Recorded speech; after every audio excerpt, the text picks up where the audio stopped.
என் இதயத்தின் இடப்பக்கம் இருக்கும் விருச்சிகராசிக்காரர்கள் என்று சொன்னாலே ஜில்லுன்னு ஆயிடுது மனசு. 5ஆம் இடத்திலே சனி பகவான் வந்திருக்கிறார்.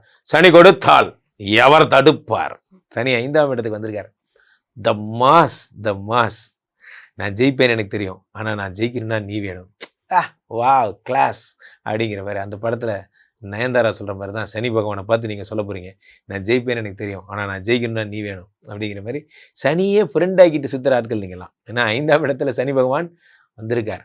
5ஆம் இடத்துல இருக்கிற சனி பகவான் நீங்கள் ஒன்றும் பண்ண வேணாம், சனியை ஜில்லுன்னு வச்சுக்கிட்டா போதும், வர ஒன்றும் பண்ண வேணாம். எவ்வளோக்கு எவ்வளோ முடியுதோ, தண்ணீர் பந்தல் எவ்வளோக்குள்ள முடியுதோ, மோர் பந்தல் எவ்வளோக்குள்ள முடியுதோ, இந்த சம்மரை எடுத்துக்கோங்க. கரெக்டாக நம்ம மிஸ்டர் சனி மார்ச்சில் வராரு, யூஸ் பண்ணிக்கோங்க சம்மரை.